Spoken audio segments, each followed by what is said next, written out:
عليكم ورحمة الله وبركاته. الحمد لله نحمده ونستعينه ونستغفره ونعوذ بالله من شرور أنفسنا ومن سيئات أعمالنا. من يهده الله فلا مضل له ومن يضلل فلا هادي له، وأشهد أن لا إله إلا الله وحده لا شريك له، وأشهد أن محمدًا عبده ورسوله. الحمد لله الحي القيوم البقي وغيره لا يدوم. رفع السماء وزينها بالنجوم، وأمسك الأرض بالجبال في النخوم، صور بقدرته هذه الجسوم، ثم أماتها ومحى الرسوم، ثم ينفخ في الصور فإذا الميت يقوم. فريق في الجنة وفريق في السعير في النار السموم. أما بعد. Hier, nous avons commencé l'étude des 10 grands signes de la fin du monde. Et avant d'entrer dans cela, on avait cité que les signes de la fin du monde sont de 3 sortes. Premièrement, les signes qui sont apparus et se sont arrêtés, comme l'envoi du prophète sallallahu alayhi wa sallam. Deuxièmement, les signes qui sont apparus et qui ne cessent d'augmenter. Une seconde. Troisièmement, les signes qui ne sont pas apparus et qui viendront, et cela très proche de la fin du monde. Et le signe déclencheur de tout cela est bi'athatul mahdi ou zuhurul mahdi. Ensuite, on a parlé de l'apparition de Al-Masih Ad-Dajjal, la sortie de l'Antéchrist. Puis Allah subhanahu wa ta'ala fait descendre Isa alayhi salam du ciel afin qu'il le combatte.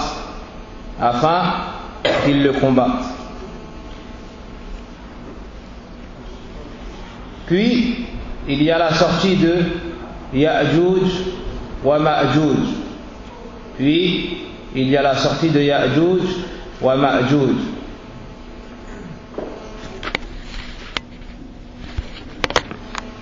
Donc ensuite il y a la sortie de Ya'juj wa Ma'juj.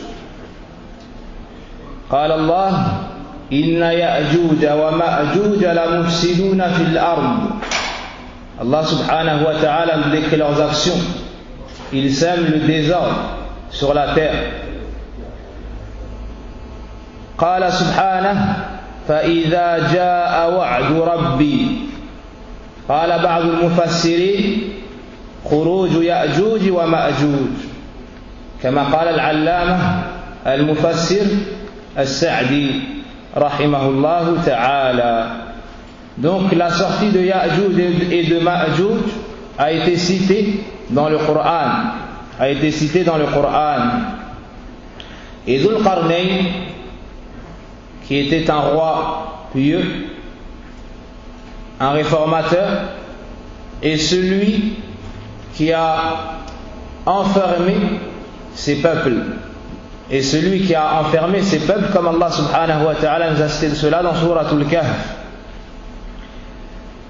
Ibn Uthaymin rahimallahu ta'ala nous dit, ce sont des hommes de la descendance de Adam alayhi salam, et ils font partie, ou bien ils sont de la descendance de Nuh alayhi salam.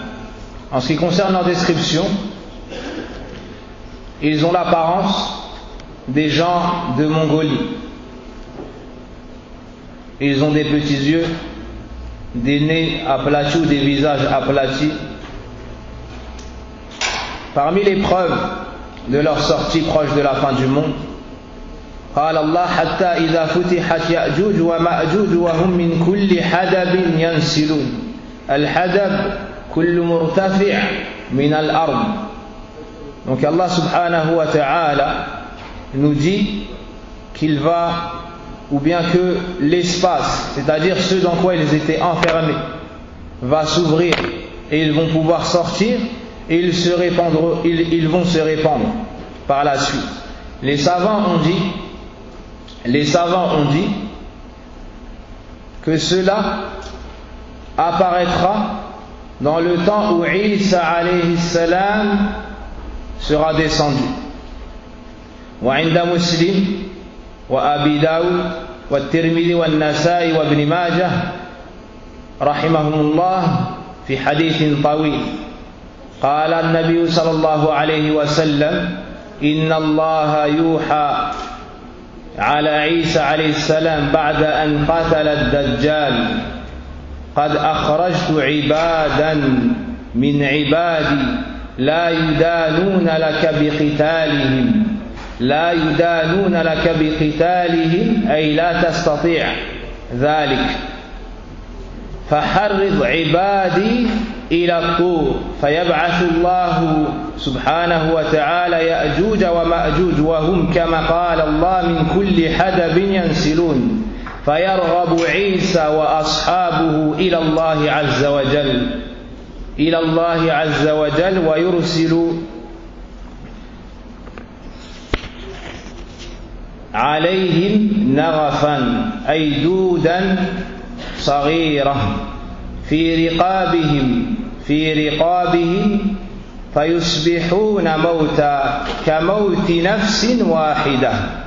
وفي رواية عند ابن ماجه رحمه الله تعالى لا يسمعون لهم حسا.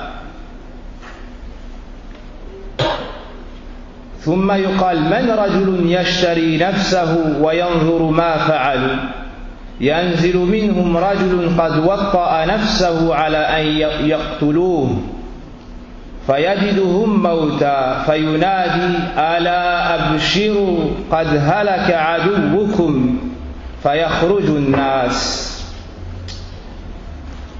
نرجع إلى الرواية الأولى فيهبط عيسى وأصحابه فيرسل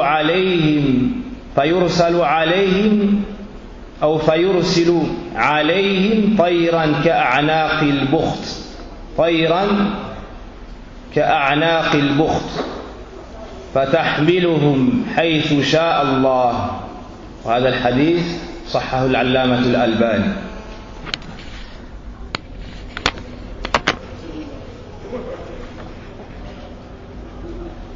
Le prophète sallallahu alayhi wa sallam, dans un long hadith, nous dit qu'Allah subhanahu wa ta'ala va révéler à Isa, après qu'il ait tué l'antéchrist al-Dajjal, Allah va l'informer qu'il a fait sortir certains de ses serviteurs, qui ne se soumettront pas à lui et qu'il n'arrivera pas à tuer, c'est-à-dire Ya'juj wa Ma'juj.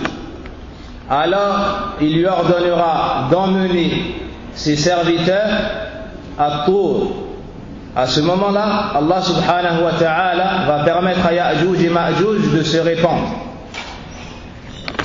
Puis Allah subhanahu wa ta'ala va faire descendre, va envoyer Narafan, c'est-à-dire des vers comme des vers de terre, de petite taille sur leur cou, et chaque personne qui sera touchée par cela décédera. Et ils mourront tous en même temps comme une seule et même personne. Dans une autre version, on va dire, qui d'entre vous, on va s'adresser aux croyants, qui d'entre vous se lève pour aller voir ce qu'ils sont devenus? Alors il y a un homme qui va se lever et il se sera préparé à mourir.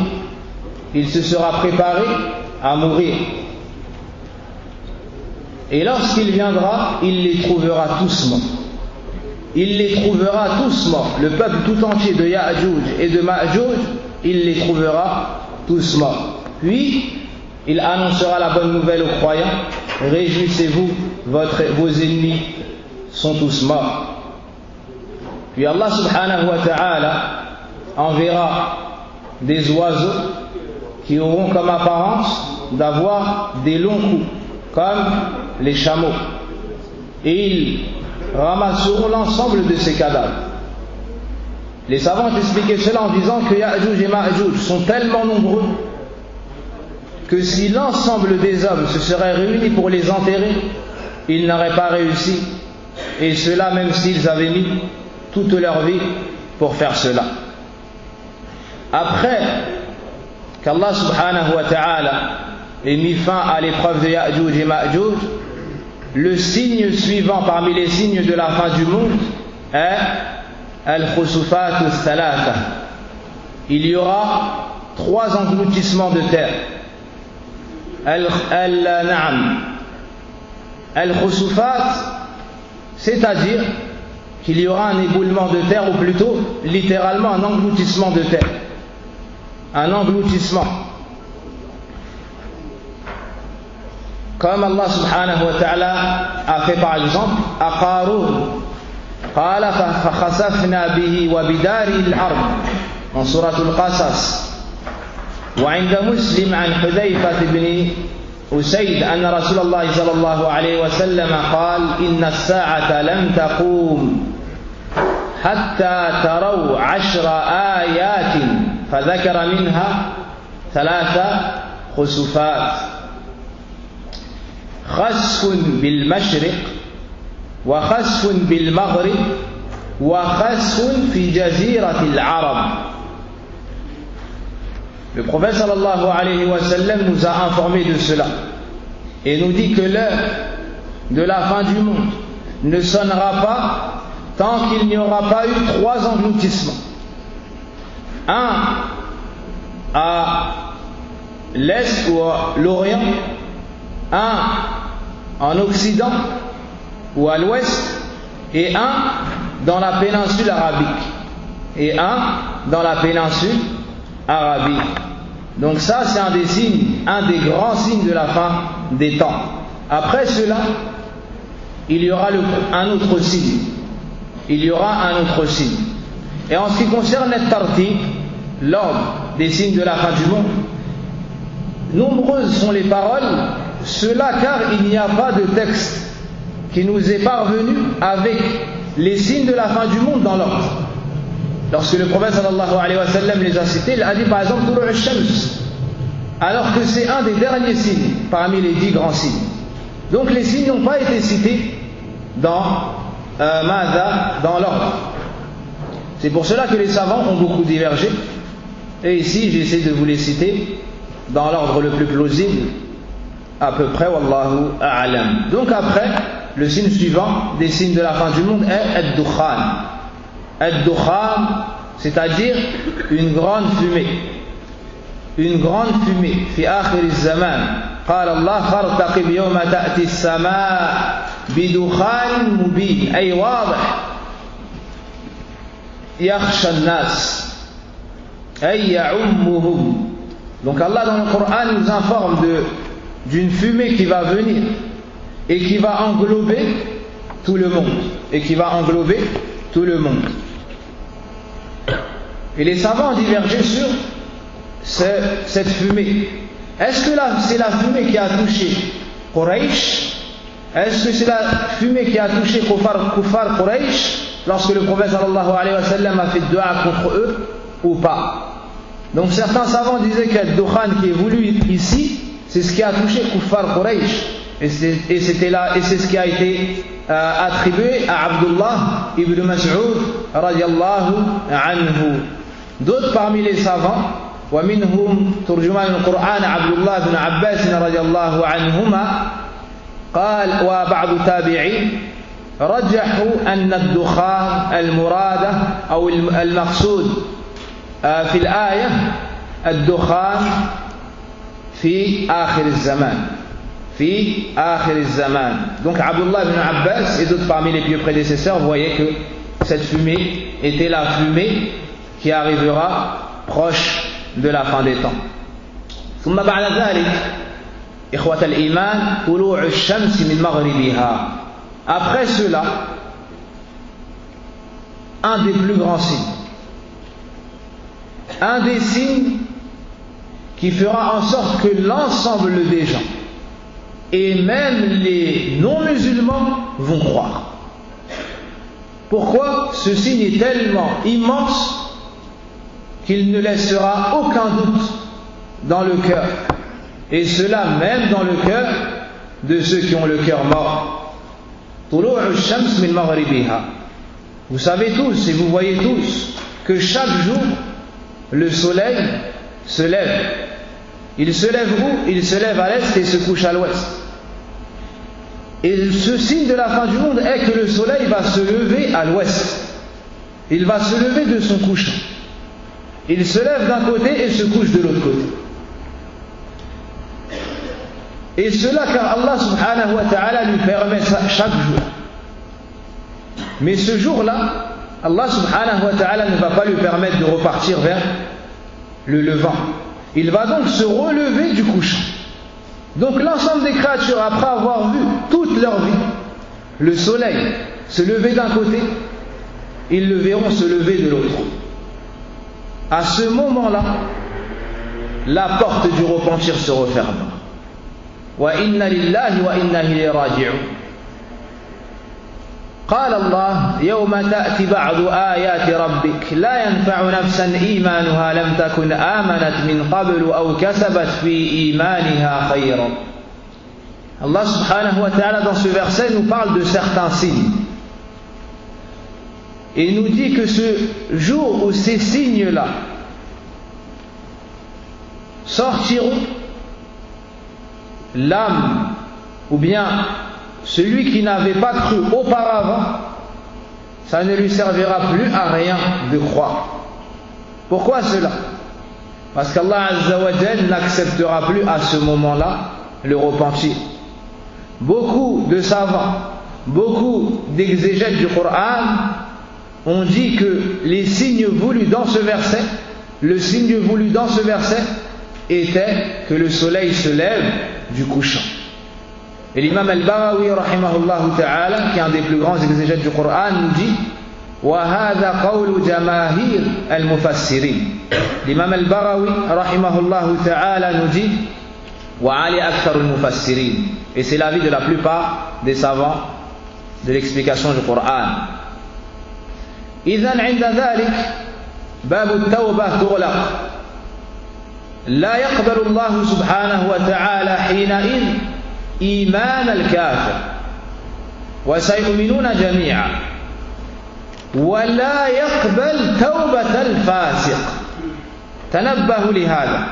الله سبحانه وتعالى حينئذ لا يقبل توبة الكافر، لا يقبل إيمانه، وحتى توبة الفاسق لا يقبلها الله سبحانه وتعالى. Donc à ce moment-là, Allah Azza wa Jal ne va plus accepter le repentir du mécréant. Mais il n'acceptera pas non plus le repentir du pervers. Allah n'acceptera plus le repentir. Et à ce moment-là, comme le prophète sallallahu alayhi wa sallam nous dit qu'Allah Azza wa Jal a ouvert la porte du repentir. A ouvert la porte du repentir. Et elle ne se refermera pas si ce n'est lorsque le soleil se lèvera du couchant.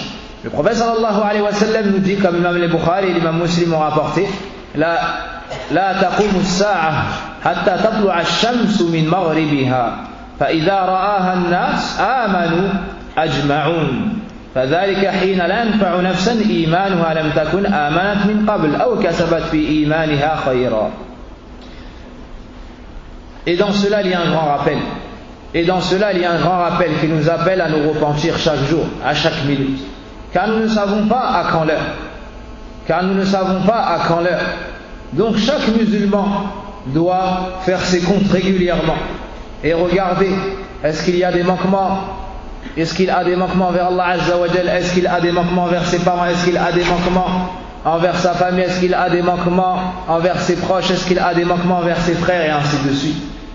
حتى يستغفر حتى يتوب إلى الله سبحانه وتعالى ولا يدركه هذا اليوم إلا وهو قد تاب من ذنوبه. ثم بعد ذلك خروج دابة. Le signe suivant, c'est l'apparition d'une bête. L'apparition d'une bête. Et ce qui est voulu par cette bête ici, c'est ce qu'Allah subhanahu wa ta'ala nous a cité. C'est un des signes de la fin du monde. قال الله وإذا وقع القول عليهم أخرجنا لهم دابة من الأرض. من أي من الأرض فتخرج من الأرض. من الأرض تكلمهم أي تكلم الناس بلغة يفهمونها. تكلمهم أن الناس كانوا بآياتنا لا يوقنون. Dans Surat An-Naml, le verset 82, Allah subhanahu wa ta'ala nous cite la sortie de cette bête et nous dit avec cela deux caractéristiques. La première caractéristique, c'est qu'elle va sortir de la terre. La deuxième caractéristique, c'est qu'elle va s'adresser aux gens. Elle va parler aux gens. Les savants ont dit, les gens comprendront ces paroles, donc dans une langue qu'ils comprendront.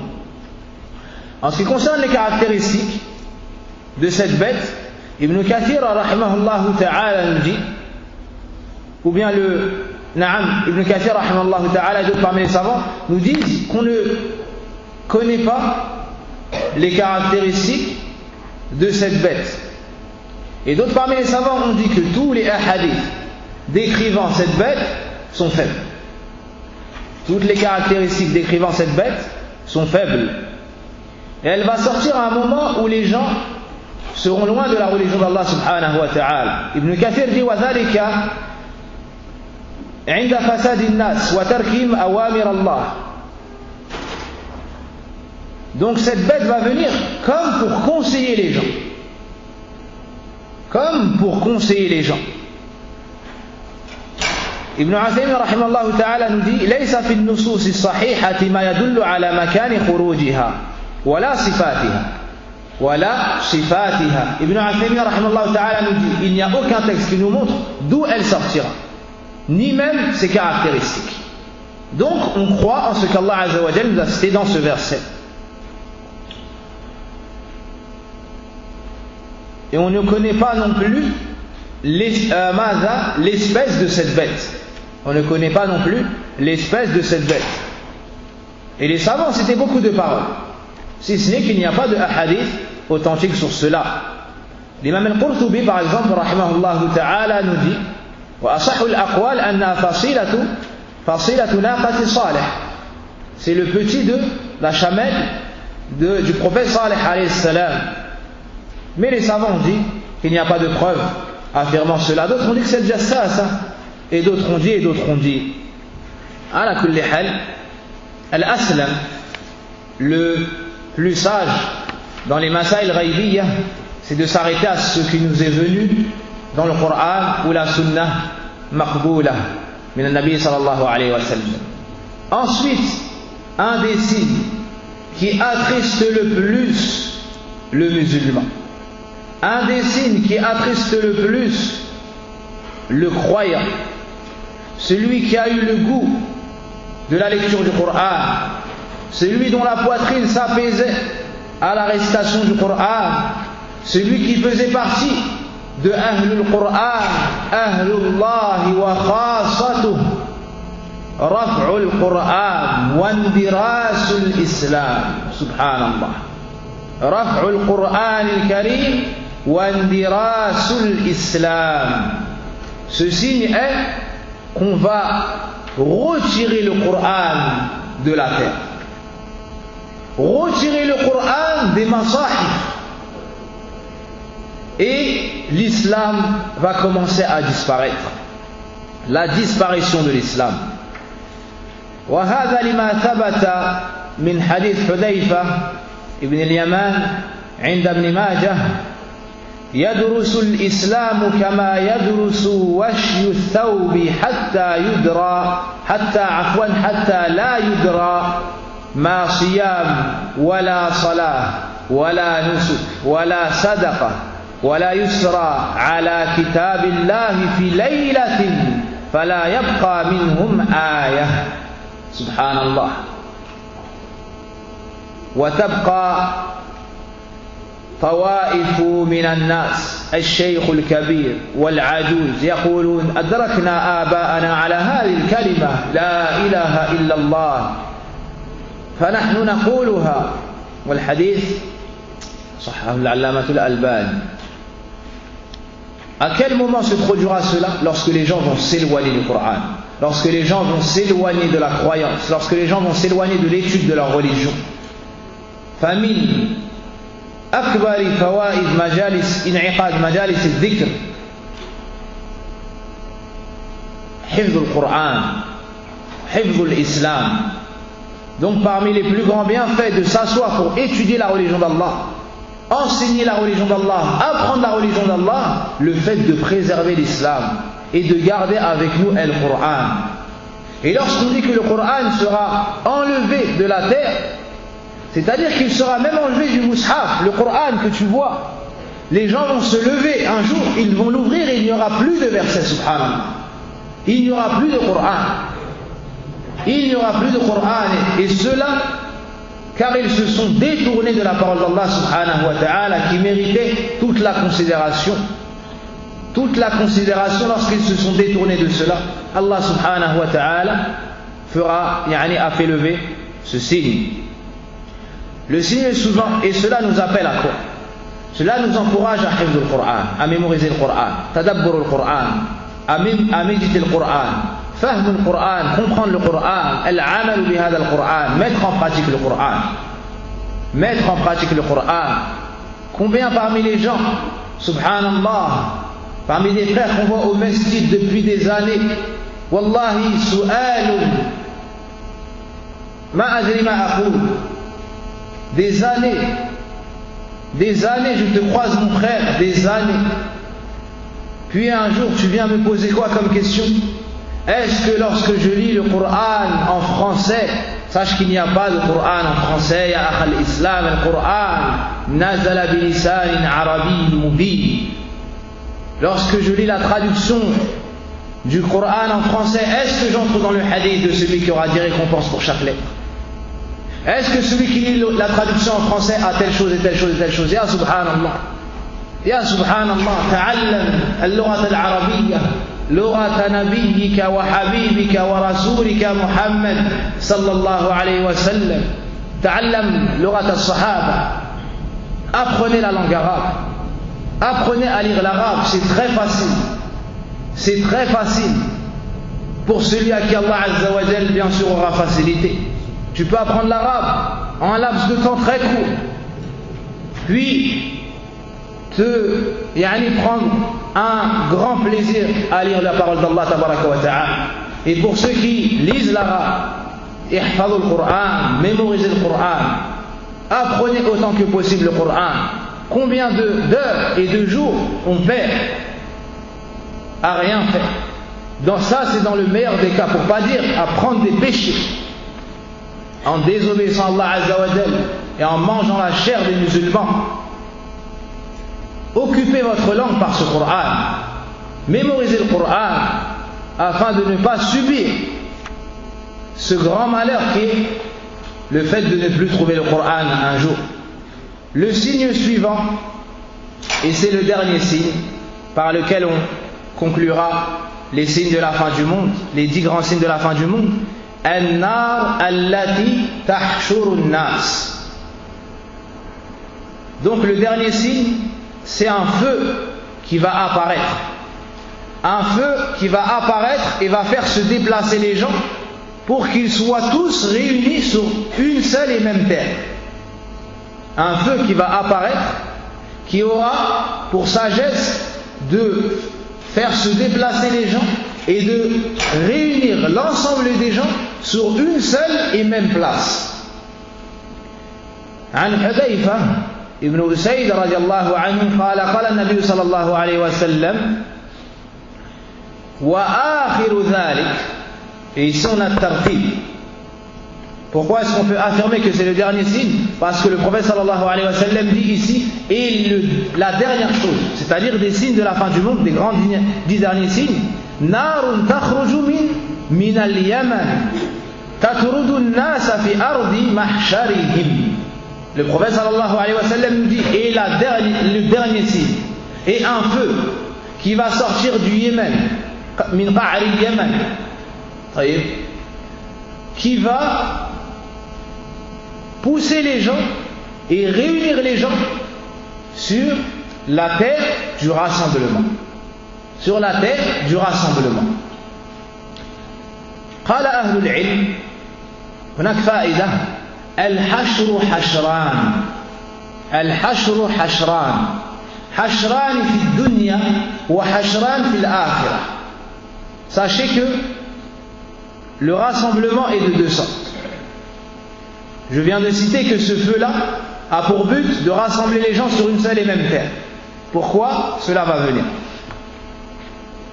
Il y a deux sortes de rassemblement. Un dans ce bas monde et un dans l'au-delà. Dans ce bas monde, il y en a deux. Et dans l'au-delà, il y en a également deux. Dans ce bas monde, il y a eu Al-Hashr qui est cité dans Surat Al-Hashr, la Surat l'Exode. Mais ce n'est pas ce qui est voulu par Al-Hashr en tant que signe de la fin du monde. Mais c'est plutôt ici Al-Hashr, le rassemblement, suite au feu qui va pousser les gens sur la terre du rassemblement.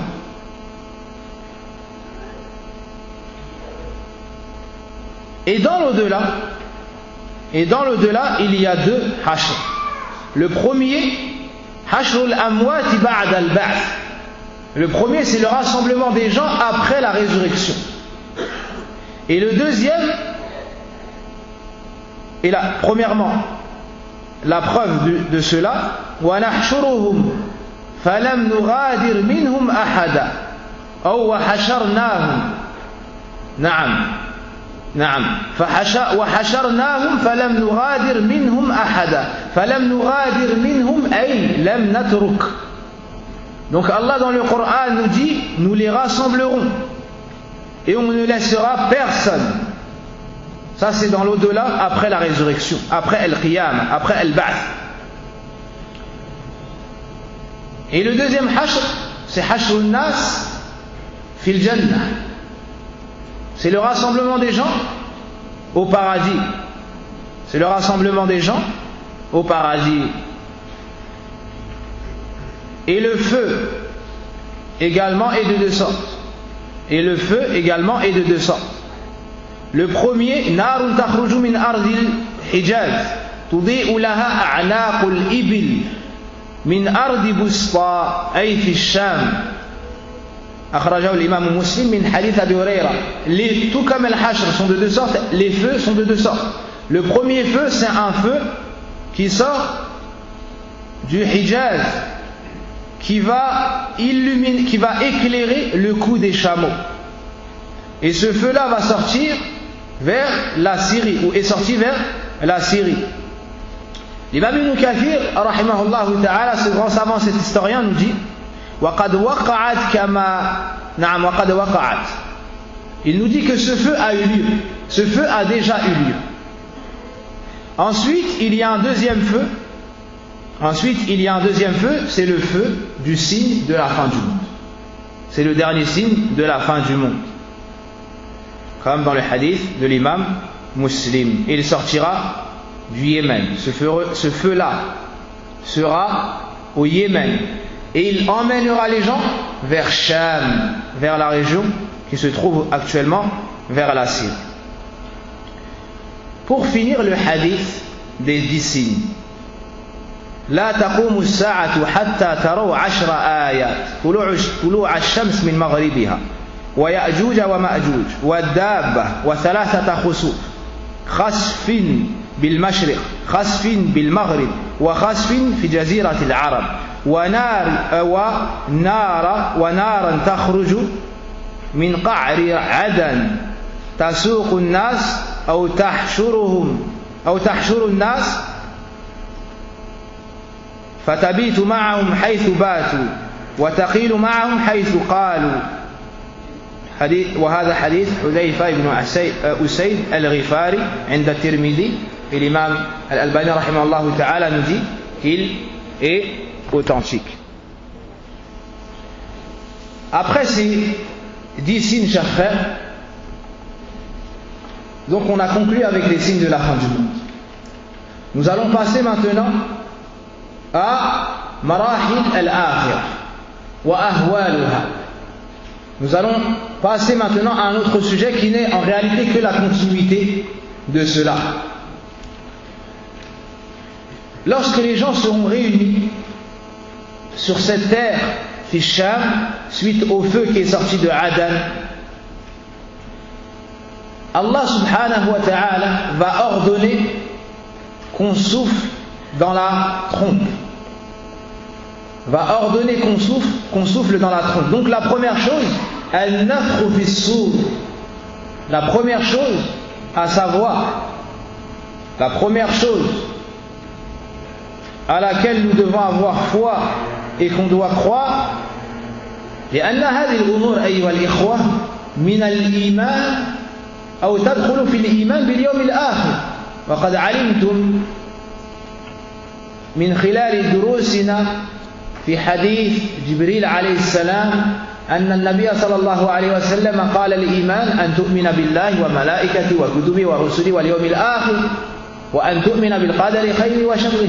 فكلما نذكره الآن أو كل ما نذكره الآن يدخل في الإيمان باليوم الآخر فيجب عليك أن تصدق بكل ذلك. Donc sachez, chers frères, que tout ce que nous citons là, ça rentre dans un des plus grands piliers de la foi, qui est la foi au jour dernier. Qui est la foi au jour dernier. Donc on doit y croire. Et ça fait partie de la foi.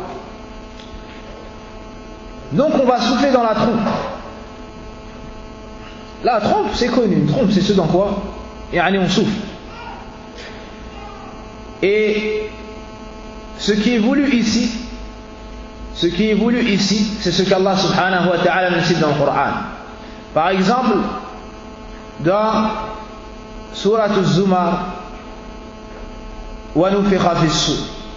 Dans Surat al-Naml ou bien al-Nahl, نعم وَنُفِخَ فِي الصُّورِ فصعق من في السماوات ومن في الأرض إلا من شاء الله.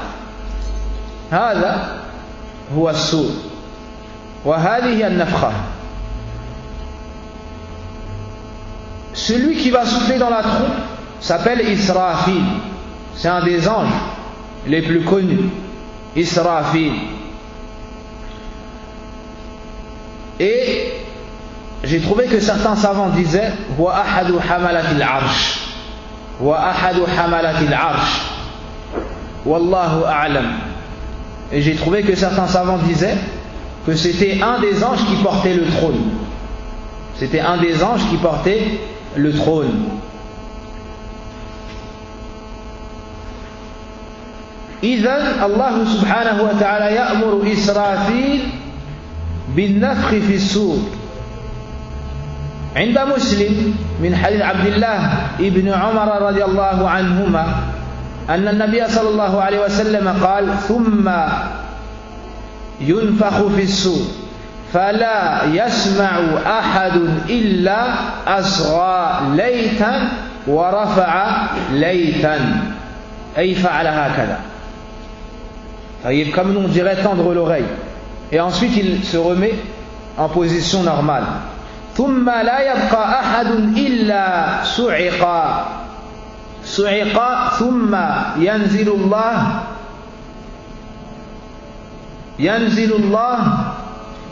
الله مطرا كأنه طل فتنبت منه أجساد الناس ثم ينفخ فيه أخرى فإذا هم قيام ينظرون.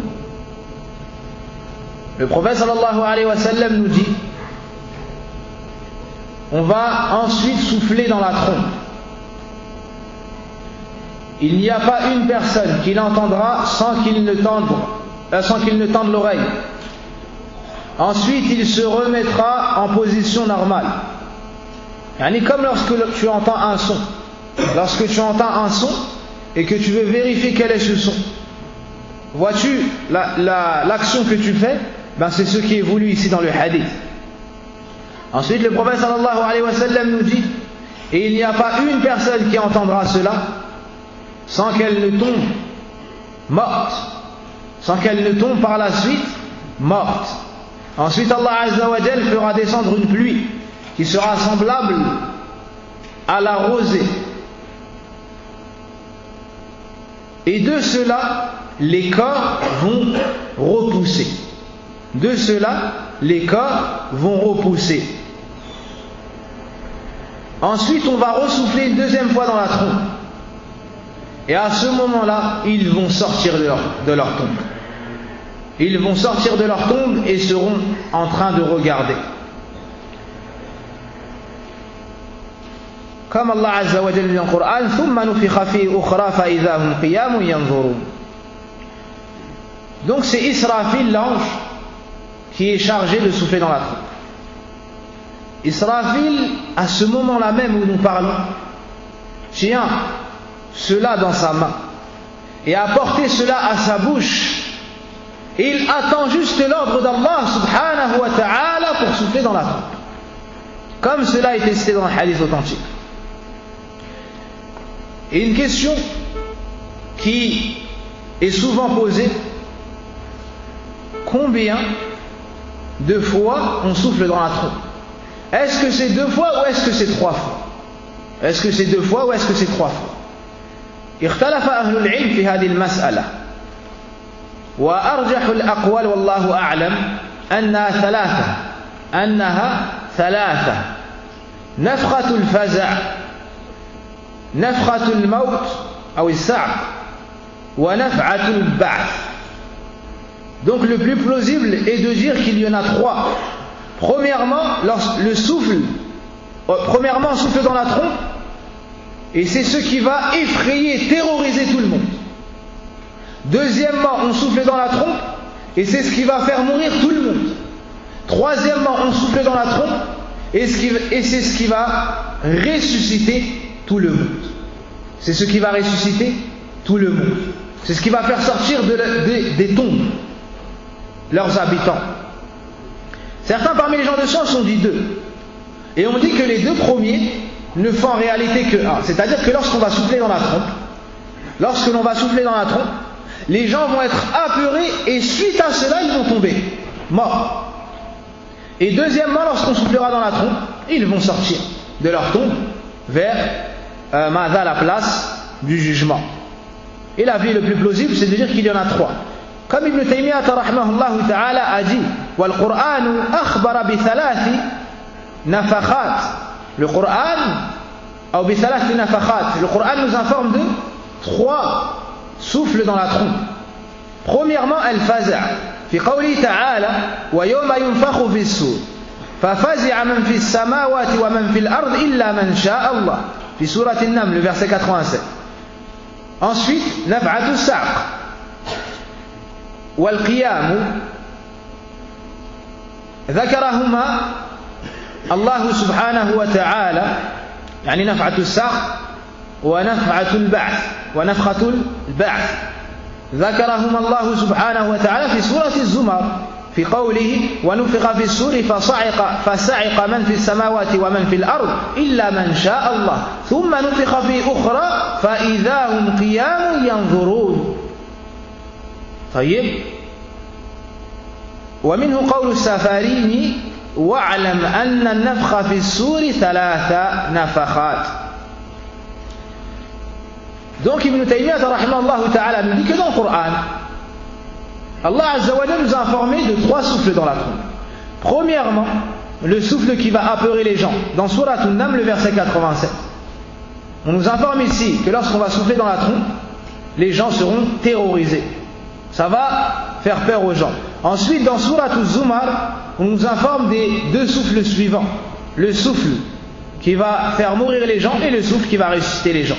Et l'imam al-Safarini a cité cela en disant: sache qu'on soufflera 3 fois dans la trompe. Illa man sha'a Allah, hunaka mas'ala, sauf celui qu'Allah aura voulu.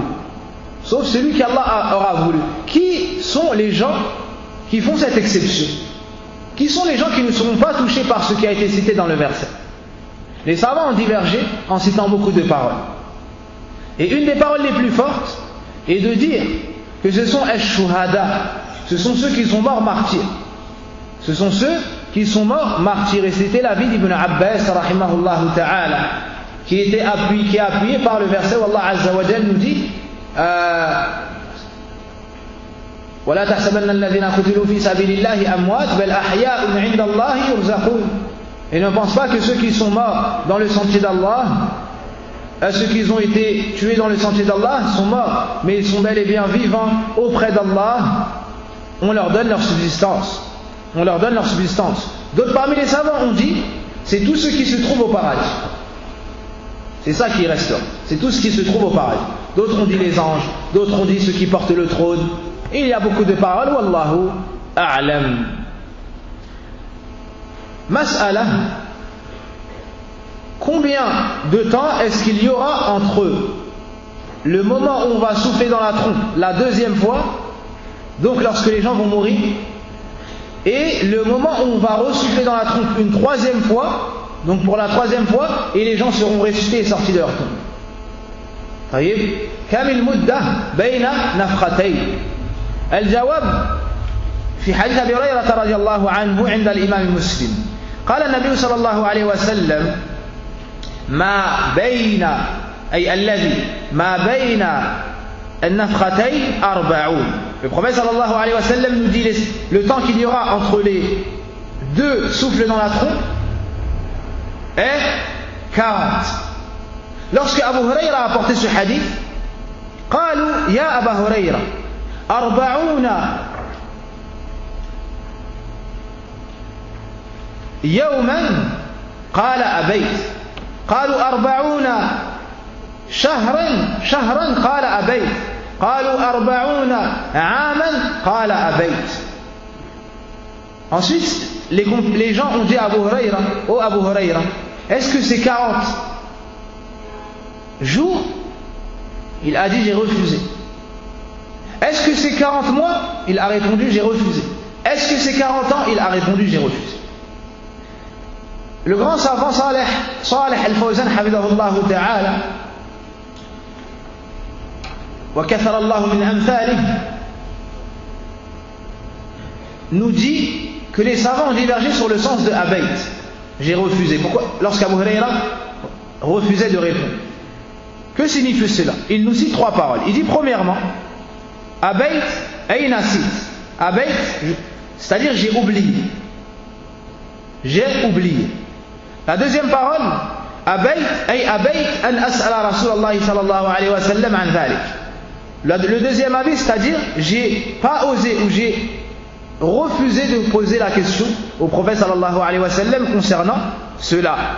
Et le troisième avis, Abayt ay imtana'tu an adhkura dhalika lakum. C'est-à-dire je refuse de vous informer de cela. Yani pour une sagesse. Pour une sagesse. Quoi qu'il en soit, on sait que c'est 40. On sait que c'est 40 à travers ce hadith. Donc, après cela, que se passera-t-il? Al-Ba'th. C'est la deuxième étape de la résurrection. Al-Ba'th. L'oratan wal irsal wal nashr.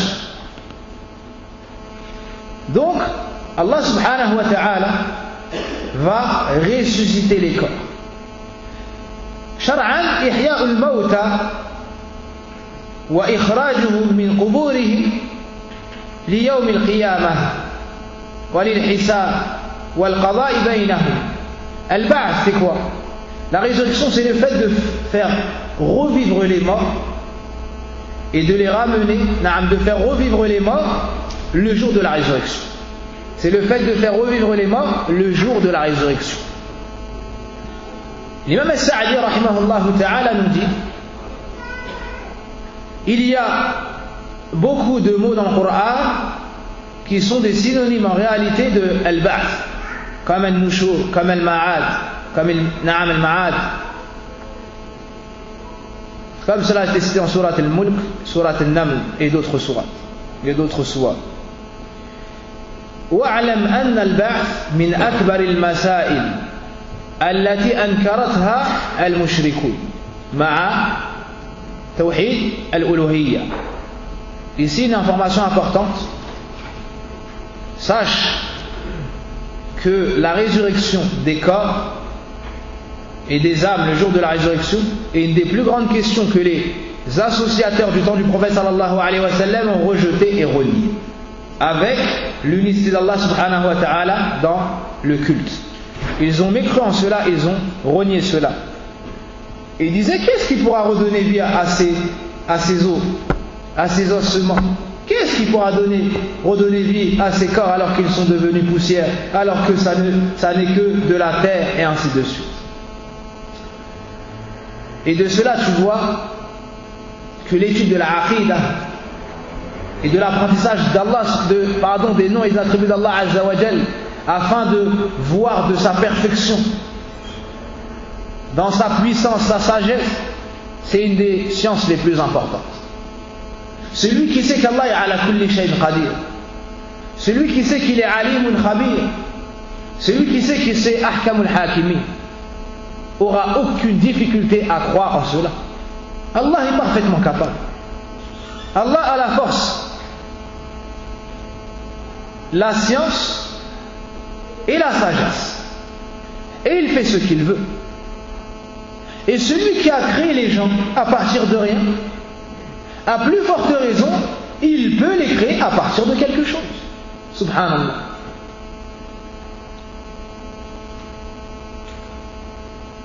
Lorsqu'ils vont sortir de leur tombe, ils se précipiteront vers la terre du jugement. Ils verront des choses qu'ils n'ont jamais vues. Ils seront terrorisés. Ils seront apeurés, au point où les nouveau-nés auront les cheveux qui deviendront blancs.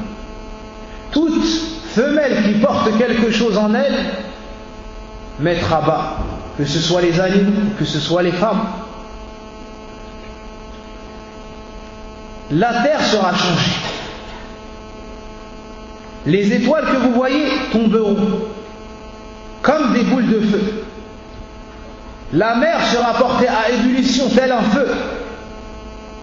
Les cieux seront pliés et les gens verront tout ça.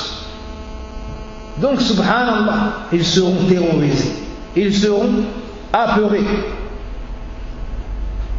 إذن الناس يخرجون من قبورهم يسرعون يلبون النداء وهم خائفون ينظرون حولهم والجبال دكت والأنهار جفت والبحار اشتغلت والأرض غير الأرض وكذا السماوات قال الله يوم تبدل الأرض غير الأرض والسماوات وبرزوا لله الواحد القهار.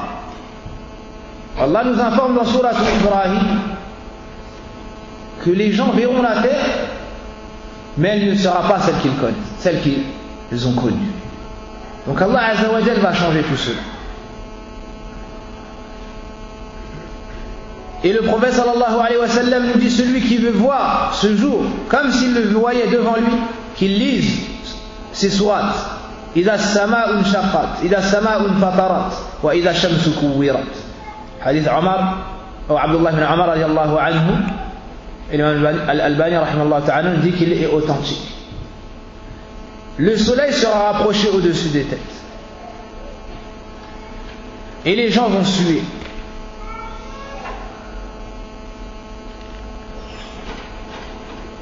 Il y aura ensuite l'étape suivante, la troisième étape, El-Hashr. La troisième étape des étapes du jugement dernier, El-Hashr, le rassemblement. Donc on a soufflé dans la trompe, on a ressuscité les corps, on a redonné vie au corps, et maintenant on rassemble l'ensemble des gens sur une seule et même terre, sur une seule et même place, Ardul Mahshar. El-Hashr lugatan al-Jam'.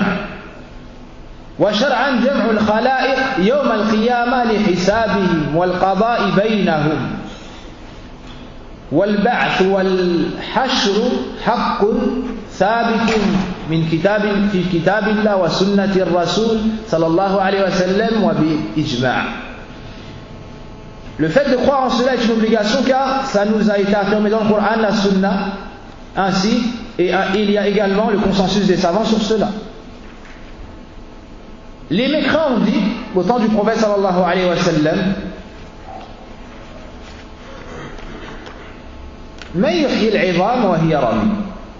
qu'est-ce qui pourra redonner vie aux ossements alors qu'ils sont devenus poussière?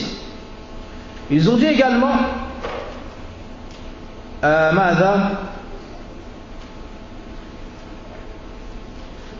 réponse d'Allah subhanahu wa ta'ala, قُلْ بَلَى وَرَبِّي لَتُبْعَثُنَّ. Les associateurs ont renié le fait qu'ils seront ressuscités et rassemblés à la place du jugement dernier. Allah azza wa jalla dans le Coran, قُلْ بَلَى وَرَبِّي لَتُبْعَثُنَّ ثُمَّ لَتُنَبَّؤُنَّ بِمَا عَمِلْتُمْ. Allah azza wa jalla dit non, mais si, dis par ton Seigneur, vous serez ressuscités, puis vous serez informés de ce que vous avez fait. Dans ce verset, il y a l'affirmation de la résurrection, du rassemblement et du jugement. C'est dans Surat Al-Tarabun. Allah subhanahu wa ta'ala nous dit également قُلْ إِنَّ الْأَوَّلِينَ وَالْآخِرِينَ لَمَجْمُوعُونَ إِلَى مِيقَاتِ يَوْمٍ مَعْلُومٍ. Dans Surat Al-Waqi'ah, verset 29, Allah subhanahu wa ta'ala nous dit que l'ensemble des premiers et derniers seront réunis sur une place dans un moment déterminé. قال الله وحشرناهم فلم نغادر منهم أحدا. Il nous dit également, nous les réunirons et nous ne délaisserons personne. On va réunir l'ensemble des gens et on ne délaissera personne. Donc sache que ce jour-là, c'est au rendez-vous. Et le rendez-vous de l'ensemble des créatures. Tout le monde sera convoqué et personne ne sera en retard. Tout le monde sera convoqué par le Seigneur des mondes, Al-Aziz Al-Jabbar, le dominateur suprême, Al-Kabir Al-Muta'al, Al-Malik Al-Haq. On sera tous convoqués par Allah subhanahu wa ta'ala et personne ne pourra manquer à cette convocation, ni même arriver en retard ne serait-ce qu'une minute. Puis les gens seront tous rassemblés où? Sur une terre. Comment est cette terre? Le prophète sallallahu alayhi wa sallam a dit يحشر الناس على الأرض البيضاء عثراء أي تميل إلى الحمراء كقرصة نقي ليس فيها علم لأحد.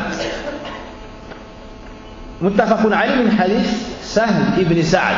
Le prophète sallallahu alayhi wa sallam dit les gens seront réunis sur une terre blanche qui penche vers le rouge.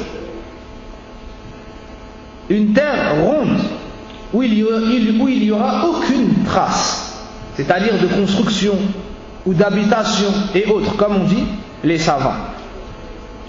Quelle est la description des gens lorsqu'ils seront réunis et ressuscités, ou à ce moment-là? Aïcha radiallahu anha nous rapporte que le prophète sallallahu alayhi wa sallam a dit yuhsharu an-nas hufatan uratan ghurla. Et dans un autre hadith, buhma ay bila shay la yamlikuna shay'a jam'u abham. Le prophète sallallahu alayhi wa sallam nous dit les gens seront ressuscités nus, c'est-à-dire sans vêtements, pieds nus, c'est-à-dire hufatan, c'est-à-dire pieds nus, sans chaussures, nus, c'est-à-dire sans vêtements, non circoncis, c'est-à-dire que le prépuce qu'on coupe lors de la circoncision reviendra. Donc Allah Azza wa Jal va te redonner ton corps comme il était, car il a dit kama bada'na madha awwala marra nu'idu wa'dan alayna, car Allah Azza wa Jal a promis dans le Coran de ressusciter les gens tout comme il avait commencé cela. C'est-à-dire ils sont sortis de la terre, ils reviendront à la terre, et ils avaient également ce bout de chair, ce bout de peau ou de chair, Allah alam comment dire, et ils l'auront également. Aïcha radiallahu anha, ummuna al-afifa al-barra الصديقة بنت الصديق قالت قولا عظيما قالت يا رسول الله اسمع كلام المرأة العفيفة ذات حياء يا رسول الله الرجال والنساء ينظر بعضهم إلى بعض قال النبي صلى الله عليه وسلم يا عائشة الأمر أعظم من أن ينظر أحد آخر أي كلهم يعني مشغولون بالحال بشدة الحال وبذنوبه والخوف مما ينتظرونه. Aïcha radiallahu anha dit une parole qui ne peut que provenir d'une femme chaste, d'une femme pudique, d'une femme qui a reçu l'éducation qu'il y a dans le Coran et du prophète sallallahu alayhi wa sallam. Lorsqu'elle a entendu qu'on sera ressuscité pieds nus et incirconcis et non circoncis, elle a dit ya Rasulallah, les hommes avec les femmes, et chacun pourra regarder l'autre. Alors le prophète sallallahu alayhi wa sallam lui a dit oh Aïcha, la situation sera tellement difficile que personne ne pensera regarder un autre. Subhanallah.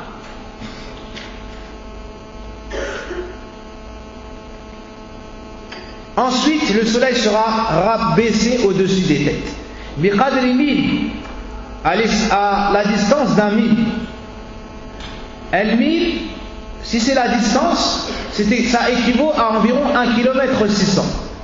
1 km 600, 1 km 650. Mais subhanallah, certaines personnes qui ont rapporté le hadith ont dit Allahu a'lam, si c'est le mil la nourriture, ou bien si c'est le mil, la distance. On va dire que c'est la plus longue. Ça veut dire qu'au maximum c'est 1 km 600. Subhanallah. Là, lorsqu'il y a la canicule, les gens meurent. Les gens meurent. Mais ce jour-ci, ils vont subir et ils n'auront pas d'autre choix si ce n'est que de supporter. Et les gens vont alors suer. Ils vont suer. Puis, cette sueur montera proportionnellement à la situation que l'homme avait dans ce bas monde. S'il était pieux, il sera préservé ou bien il ne montera pas haut. Si c'était un pervers et ainsi de suite, ça montera en fonction du nombre de ses péchés. Mais par la miséricorde d'Allah subhanahu wa ta'ala, il y aura une ombre. Il y aura une ombre. Abu Hurayra radiallahu anhu nous dit قال النبي صلى الله عليه وسلم سبعة يظلهم الله في ظل يوم لا ظل إلا ظل. Le prophète sallallahu alayhi wa sallam nous dit il y a 7 qui seront sous l'ombre d'Allah, c'est-à-dire sous l'ombre du trône d'Allah. 7, c'est-à-dire, ça ne veut pas dire 7 personnes, ça veut dire 7 catégories de personnes. C'est-à-dire 7 catégories de personnes. Tu as entendu mon frère, la situation des gens, elle est terrible, elle est difficile, et le soleil est au-dessus des têtes. Dans ce hadith, le prophète sallallahu alayhi wa sallam t'informe qu'il y aura une ombre qui sera attribuée ou qui sera au-dessus ou bien qui couvrira plutôt 7 catégories de personnes. Ici, une question que je veux te poser. Est-ce que tu penses rentrer dans ces catégories ou pas? Premièrement, est-ce que tu sais qui sont ces gens-là? Après, pose-toi une autre question. Est-ce que je rentre dans cette catégorie ou pas? Le but lorsqu'on étudie, c'est de se corriger, c'est d'apprendre pour appliquer. Ça n'est pas pour passer notre temps. Ça n'est pas pour, comme ils le disent, tuer le temps. Mais ça doit avoir un impact sur nous. Donc pose-toi cette question. Pose-toi cette question, est-ce que je serai sous l'ombre du trône d'Allah Azza wa Jal ce jour-ci, ou est-ce que je serai sous ce soleil? Ensuite, le prophète sallallahu alayhi wa sallam nous cite ces catégories de personnes en disant al-imam al-adi, l'imam qui était juste. Ce qu'on entend par l'imam ici, c'est pas l'imam qui préside la prière, c'est le gouverneur, le roi, celui qui dirige le pays, qui était juste. Pourquoi cela? Car celui qui est à la tête du pays peut faire pratiquement ce qu'il veut. Mais lui, il ressentait le regard d'Allah Azza wa Jalla et savait qu'Allah le surveillait, alors il s'est montré juste. Deuxièmement, Shabun nasha fi ta'atillah. La ilaha illallah. Un jeune qui a grandi dans l'adoration d'Allah. Un jeune homme ou une jeune femme, un jeune garçon ou une jeune fille. Donc ça n'est pas propre aux hommes, aux gens de sexe masculin, mais ça englobe même les femmes. Alors que les femmes soient attentives à cela. Le jeune qui a grandi, nasha'a. Donc il est jeune et il grandit comme cela. Dans quoi? Dans l'adoration d'Allah, dans l'obéissance d'Allah tabaraka wa ta'ala. فأبشر ببشارة الرسول صلى الله عليه وسلم الشباب المستقيمين على طاعة الله وأسأل الله سبحانه وتعالى يثبتنا وإياكم على هذا. Et c'est Allah qu'on demande de nous raffermir sur cela. Celui qui est jeune et qui a enfermé son nafs dans l'adoration d'Allah Azza wa Jalla, qui s'interdit volontairement alors que personne ne le retient, alors qu'il n'a pas de chaîne de désobéir à Allah Azza wa Jalla, volontairement il se dit: oh mon âme, ne désobéis pas à Allah Azza wa Jalla. Volontairement il se dit: il faut que j'obéisse à Allah Azza wa Jalla, c'est mon Seigneur et mon Créateur. Volontairement il se dit: Allah m'a tout donné, je ne peux pas lui désobéir. Volontairement il se rappelle qu'il va mourir et sera ressuscité. Subhanallah. Ce jeune qui s'est interdit ces choses-là, ce jeune qui entendait dans ce bas monde: anta mutakhallif, tu es un arriéré. Cette femme qui entendait, c'est quoi ce voile? Tu es jeune et tu es belle. Pourquoi est-ce que tu te couvres? C'est quoi ce vêtement d'Afghan? C'est quoi ce voile? On est dans un pays de liberté. Et ce genre de paroles. Ben ce jour-ci, bonne nouvelle à vous, chères sœurs. Cette jeune fille qui a grandi dans l'obéissance d'Allah Azza wa Jalla, qui a refusé de retirer son voile, malgré qu'elle était persécutée par ceux dont le cœur était noirci par leurs péchés, ou dont la vie avait quitté ce cœur, ben bonne nouvelle ce jour-ci. Ce jour-là, elle sera sous l'ombre du trône d'Allah subhanahu wa ta'ala. Et toi, cher frère, qui as choisi la droiture, alors que tu as le choix de sortir dans le haram, à l'heure de la prière, on te trouve au masjid. Dans les ténèbres de la nuit, tu te lèves pour prier, alors que les gens sortent dans les endroits où il y a de l'alcool et où les gens dansent. Et toi, tu dis: non, je ne vais pas dans ces endroits-là. Inni akhafullah. Bonne nouvelle à toi. Bonne nouvelle à toi, tu seras sous l'ombre du trône d'Allah subhanahu wa ta'ala. Toi qui as entendu le prophète sallallahu alayhi wa sallam dire uhfu liha, laissez pousser vos barbes. Toi qui as entendu que le prophète sallallahu alayhi wa sallam avait une grande barbe ronde, et tu as décidé de laisser pousser ta barbe pour ressembler au prophète sallallahu alayhi wa sallam et lui obéir, bonne nouvelle à toi. Bonne nouvelle à toi, alors que certaines personnes te persécutent et d'autres refusent de te donner un emploi parce que tu refuses de te raser la barbe, et toi tu restes accroché à la sunna du prophète sallallahu alayhi wa sallam, et tu dis: moi mon exemple c'est le prophète sallallahu alayhi wa sallam, et je n'enlèverai pas un poil pour avoir 1 euro en plus, mais je garde cela et je reste ferme sur cela afin d'avoir cette ombre le jour du jugement dernier, le jour où il n'y aura pas d'autre ombre si ce n'est celle-là. Bonne nouvelle à toi, cher frère. Et c'est à Allah que je demande de te raffermir sur le bon chemin. Ensuite, le prophète sallallahu alayhi wa sallam nous dit: وَرَجُلٌ قَلْبُهُ مُعَلَّقٌ بِالْمَسَاجِدِ, et un homme dont le cœur était rattaché à la mosquée. La ilaha illallah. La ilaha illallah, celui qui aime le masjid, celui qui aime fréquenter la mosquée, celui qui, lorsqu'il sort de la mosquée, sa seule pensée est: quand est-ce que je vais revenir à la mosquée pour adorer Allah, pour lire le Coran, pour faire la prière en commun, pour rencontrer mes chers frères bien-aimés. Celui-ci sera sous l'ombre d'Allah, sous l'ombre du trône d'Allah subhanahu wa ta'ala ce jour-là. Il fait la prière et reste à la mosquée. Et lorsqu'il sort de la mosquée, sa seule occupation, c'est de regarder l'heure de la prochaine prière. Sa seule préoccupation: à quand la prochaine prière? Et wallahi alladhi la ilaha ghayruh, il y a des gens, depuis qu'Allah Azza wa Jal nous a permis et nous a honorés par la fréquentation des mosquées, chaque jour, à n'importe quelle heure, tu viens à la mosquée et tu les trouves dans la mosquée. La ilaha illallah, la ilaha illallah. Il y a des gens, tu les trouves toujours à la mosquée. Tu viens le matin, tu les trouves, ils t'ont devancé. Tu viens au Zuhr, tu les trouves, ils t'ont devancé. Au Asr, au Maghrib, au Isha. Et au Isha, tu trouves que ce sont les derniers à sortir du masjid. Et d'autres, lorsqu'ils font le taslim, ils se lèvent et sortent même avant l'imam. Ça, c'est lorsqu'ils viennent à la mosquée. Alors que la sunna est que tu dois attendre que l'imam se retourne. L'imam, lorsqu'il finit al-taslim,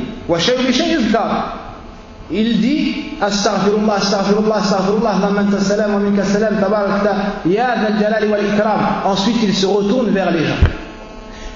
Et ce laps de temps permettait aux femmes de sortir, sans qu'elles ne soient vues des hommes. Puis à ce moment-là, tu as le droit de sortir. Certaines personnes se lèvent avant même cela et sortent avant même cela. Ya akhal islam, tranquillise-toi, tu as fini ta prière, tu viens de finir la meilleure adoration. Fais tes adhkar. Dis ensuite 33 fois subhanallah, 33 fois alhamdulillah, 33 fois Allahu Akbar et complète cela par la ilaha illallah, ashhadu an la ilaha illallah, ma la ilaha illallah wahdahu la sharika lah, lahul mulk wa lahul hamd wa huwa ala kulli shay'in qadir. Et ça fera ça. Et chaque parole que tu prononces, médite et demande si tu ne connais pas le sens. Quel est le sens de subhanallah, de l'alhamdulillah, de Allahu Akbar, de la ilaha illallah, et ainsi de suite. Ensuite,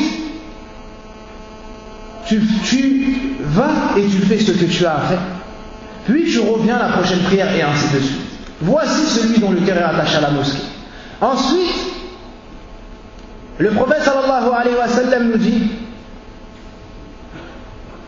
وَرَجُلَانِ تَحَابَّا فِي اللَّهِ اجْتَمَعَ عَلَيْهِ وَتَفَرَّقَ عَلَيْهِ. Deux hommes qui se sont aimés pour Allah. Ici on va parler d'une des meilleures adorations. Al-mahabbatu fillah. Le fait d'aimer ses frères pour Allah. Tu l'aimes juste parce que c'est un musulman. Pas parce qu'il va te rapporter un bien, non. Juste parce qu'il a dit ashhadu an la ilaha illallah wa ashhadu anna Muhammadan rasulullah. Qu'il soit blanc, qu'il soit noir, qu'il soit petit, qu'il soit grand, qu'il soit de ton pays, qu'il ait talent, qu'il n'ait pas talent, qu'il ait une belle apparence ou une autre, à partir du moment où c'est ton frère, fillah, tu l'aimes. Deux hommes qui se sont aimés pour Allah. Ils se sont réunis pour lui et se sont séparés pour lui. Ces gens-là seront sous l'ombre du trône du tout miséricordieux subhanahu wa ta'ala. Allah le jour du jugement dernier dira: où sont ceux qui se sont aimés pour moi? Aujourd'hui, je les mettrai sous mon ombre, le jour où il n'y a aucune ombre, aucune autre ombre, si ce n'est celle-ci, la mienne, et c'est l'ombre du trône. Donc bonne nouvelle à ceux qui aiment leurs frères, à ceux qui aiment leurs frères, ne les aimant que pour Allah subhanahu wa ta'ala. Ces gens-là, savez-vous comment est-ce qu'ils seront ressuscités, dans quel état? Ils seront ressuscités sur des chairs faites de perles précieuses, sur des grands trônes faits de perles précieuses. Lorsque les prophètes et les martyrs vont voir cela, ils vont les envier. Subhanallah. Les gens, lorsqu'ils vont voir ça, ils pourraient se dire: ce sont les places des prophètes, ce sont les places des martyrs. Non, les prophètes et les martyrs vont les envier. Lorsqu'un bédouin a entendu cela, toi tu as entendu ce hadith, qu'est-ce que ça t'a fait? Maintenant je vais t'informer de la réaction d'un bédouin, un a'rabi. Les a'rabis sont décrits en général comme ayant une dureté, car ils habitent loin des villes, ils n'ont pas reçu la science et la même éducation.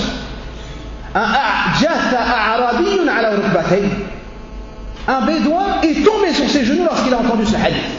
Des hommes qui seront ressuscités sur des chairs faites de perles précieuses. Les prophètes vont les envier, les martyrs vont les envier. Il est tombé sur ses genoux devant le prophète sallallahu alayhi wa sallam. Il a dit: Ya Rasulallah, sifhum lana, décris-les-nous afin qu'on puisse savoir qui sont-ils aux messagers d'Allah. Alors le prophète sallallahu alayhi wa sallam a dit: ce sont des hommes qui viennent de contrées différentes. Ils ne viennent pas du même pays. Ils n'ont pas la même langue. Ils viennent d'endroits différents. À la base, ils n'ont rien à voir les uns avec les autres. Ils se sont aimés pour Allah, se réunissent pour Allah. Ils l'évoquent. فلا إله إلا الله نتمنى بل نرجو من الله سبحانه وتعالى أكرم الأكرمين سميع الدعوات ومجيبها أن يحشرنا كذلك وما كان عطاء ربك محظورا. Et c'est Allah Azza wa Jal qu'on demande d'être sur ces trônes, sur ces chairs de perles précieuses, le jour dernier.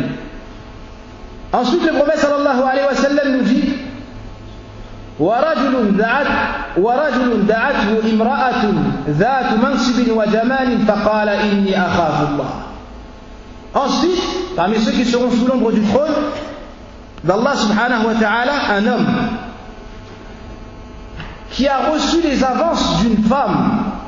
Elle l'a appelé à commettre le péché avec lui. Elle a essayé de le séduire et de le faire tomber dans les péchés. Cette femme-là a un haut rang ou bien est d'une noble classe sociale. Et elle est séduisante. Mais cet homme a répondu: j'ai peur d'Allah, je crains Allah. Il a refusé de commettre le péché, alors que c'est elle qui l'a invité à cela. Mais par peur d'Allah Azza wa Jal, il a ressenti le regard d'Allah, il a dit j'ai peur d'Allah, et a délaissé le péché. À l'image de Yusuf alayhi salam,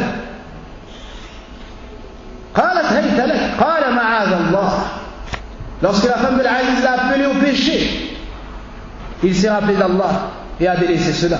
Et à l'image d'un des trois hommes qui était dans la caverne, qui a été refermé par un gros rocher, lorsqu'il a fait des avances à la femme qu'il aimait le plus, puis lorsqu'un jour de disette et de faiblesse, elle a accepté cela, il lui a préparé une grosse somme d'argent. Et lorsqu'il s'est retrouvé sur elle comme l'homme se retrouve sur son épouse, elle lui a dit crains Allah, il ne fait cela que dans le halal. Il s'est relevé et s'est rappelé d'Allah. Il s'est relevé, il ne l'a pas touché, il s'est rappelé d'Allah. Ensuite, le prophète sallallahu alayhi wa sallam nous dit وَرَجُلٌ تَصَدَّقَ فَأَخْفَاهَا أي صدقته حتى لم تعلم يمينه ما أنفقت به شماله.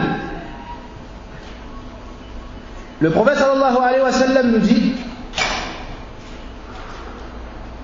un homme qui a donné une aumône de manière tellement cachée, c'est-à-dire tellement qu'il a voulu être sincère, donc il a donné une aumône avec la plus grande discrétion, au point où sa main gauche n'a pas su ce que sa main droite a donné. Subhanallah. Dans une version, au point où sa main gauche n'a pas su ce que sa main droite a donné. Certains savants disent que le rawi a inversé. D'autres disent non, il n'a pas inversé.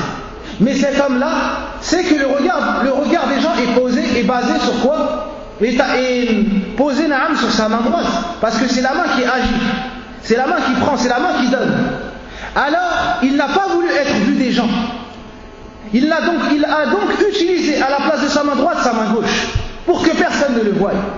Et ça, subhanallah, c'est le tarjih de Al-Allama Cheikh Atiyya Mohamed Salim, le plus grand élève de Cheikh Mohamed Al-Amin Al-Shinqiti, rahimahullah ta'ala, un grand savant qui était dans la mosquée du prophète sallallahu alayhi wa sallam. Ensuite, وَرَجُلٌ ذَكَرَ اللَّهُ خَالِيًا فَفَاضَتْ عَيْنَاهُ يَا لَهُ مِنْ مَنْظَرٍ. Le prophète sallallahu alayhi wa sallam nous dit, il y a un homme. Et ici, quand on dit un homme, c'est l'il-aghlab. C'est plutôt yashmal al-nisa. Ici on dit un homme, mais en vrai ça englobe également les femmes. La base, lorsqu'il y a un texte, c'est que ça englobe tout le monde, tant qu'il n'y a pas une preuve pour montrer que c'est propre à l'un des deux.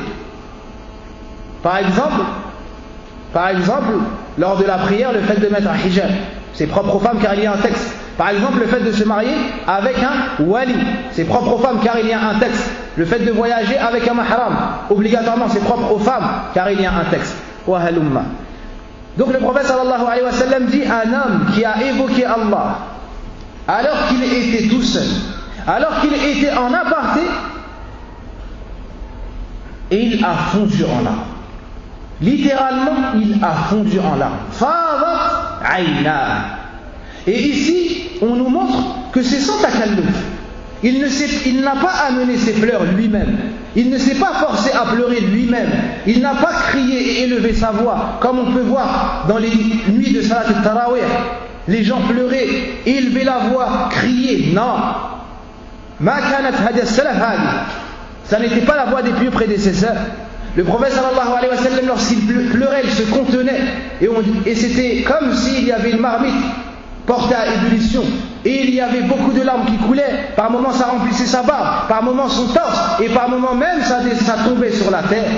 Ça tombait par terre, subhanallah. On entendait des voix par moments lorsque les compagnons pleuraient. Mais de crier, cela ne fait pas partie de la voix des gens qui avaient plus peur de nous qu'Allah. Plus peur d'Allah que nous. Donc cet homme-là ne s'est pas forcé. Mais ce qu'il a trouvé dans son cœur et sa méditation l'a amené à se retrouver dans cet état-là. Et le prophète sallallahu alayhi wa sallam nous montre dans un hadith que le feu dans l'enfer ne touchera pas, ne brûlera pas le visage de celui dont les larmes ont coulé par crainte d'Allah. Par crainte d'Allah subhanahu wa ta'ala. Et regardez ici, on ne nous dit pas en public, on nous dit alors qu'il était tout seul. Ça nous montre la sincérité, ça nous montre qu'il ne recherche pas le regard des gens.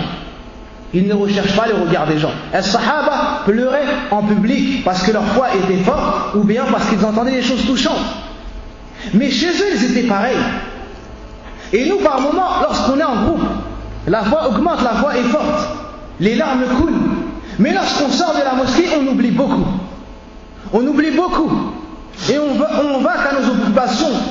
La dunya et ce qu'elle contient, comme femme, comme enfant, comme loisirs et autres. Alors que eux, ils repartaient vers leur famille, leurs épouses, ils s'amusaient de temps à autre. Mais lorsqu'ils étaient en privé, ils se rappelaient d'Allah également. Ils se levaient et donnaient une part de leurs adorations en privé. Et ça, c'est la base. Al-Nawafil, c'est en privé. Un des plus prédécesseurs était dans la mosquée, en train de prier. Puis il s'est mis à pleurer énormément. Un autre est passé parmi les savants. À la fin de sa prière, il lui a dit Anta ant. لو عملت هذا في بيتك سبحان الله انظر هذه النصيحة. Un savant a croisé un homme dans la mosquée qui pleurait à chaudes larmes. Puis suite à cela, il lui a dit tu es le meilleur. Anta an, c'est une expression pour dire il n'y a pas mieux que toi. C'est pour vanter le mérite de la personne, c'est pour montrer qu'il fait une chose très très bien. Puis il lui a dit mais si seulement tu avais fait ça chez toi, c'est-à-dire ça aurait été meilleur pour toi, plus proche de la sincérité et plus loin de l'ostentation. Donc ces gens-là seront sous l'ombre du trône d'Allah subhanahu wa ta'ala. Et on va conclure avec deux mas'ala. La première mas'ala, même on a compris que les gens seront ressuscités et ils seront nus. Man awwal man yuksa yawm al-qiyamah, qui est le premier qui sera habillé le jour de la résurrection. Qui est le premier qui sera habillé le jour de la résurrection? La question vous est destinée, celui qui veut répondre, comme chaque personne ayant un bon comportement, il lève la main. Mais avant cela, j'interroge mon ami et mon petit frère Adam. Adam, hafidakallah, wa atalallahu amrak, ala tawhid wa ala sunnah. Sais-tu quel est le premier qui sera habillé le jour de la résurrection? Tu sais pas? D'accord. Est-ce qu'il y a un autre enfant dans l'assise? Il n'y a pas de bruit, donc je pense qu'il n'y a pas d'enfants, sauf des enfants très très bien éduqués. Taïb. Qui est-ce qui peut répondre? Tafaddal. Ibrahim alayhi salam. Ibrahim alayhi salam. Est-ce que tu as une preuve qui démontre cela?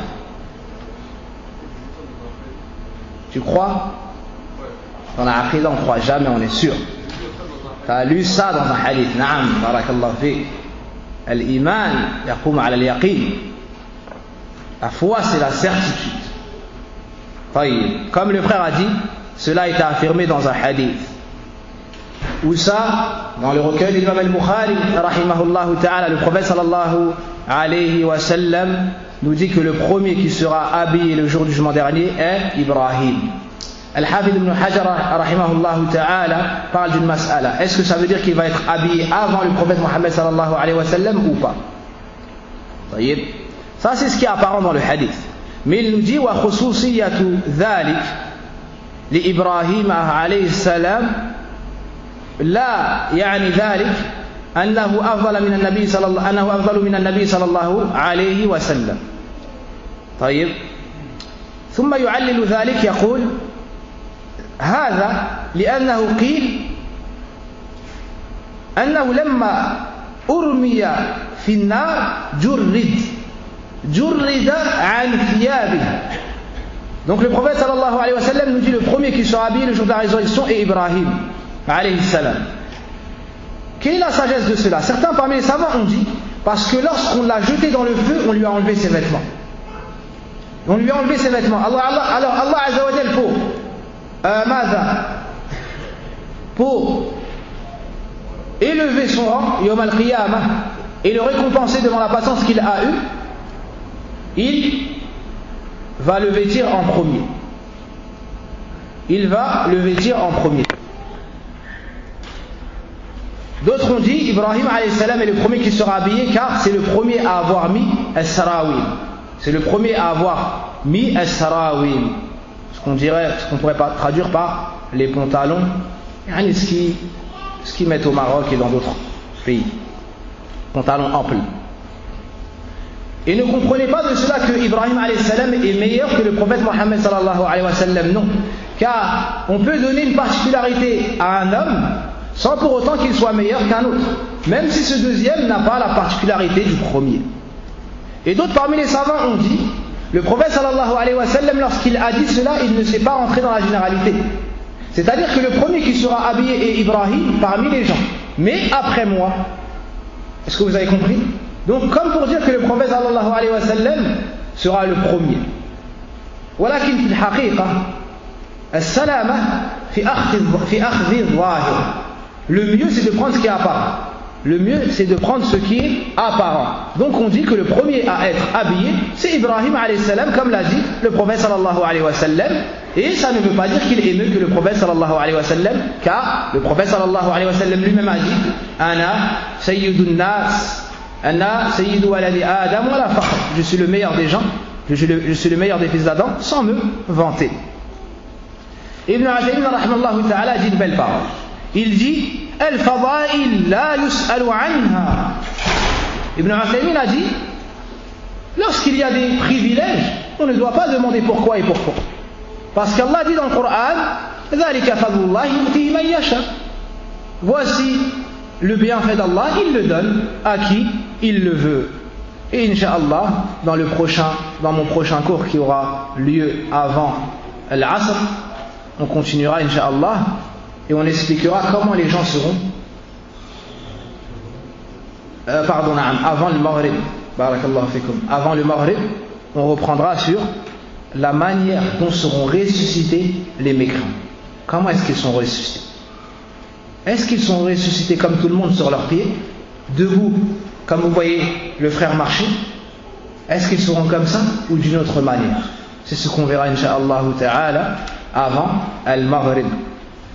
Et sachez qu'après Al-Asr, directement après la prière de Al-Asr, il y aura la suite de l'étude du livre d'Ibn Abi Zayd qui sera donnée dans le cours de notre cher frère bien-aimé Saada waffaqahu Allah ta'ala wa sallallahu ala nabiyyina Muhammad wa ala alihi wa sahbihi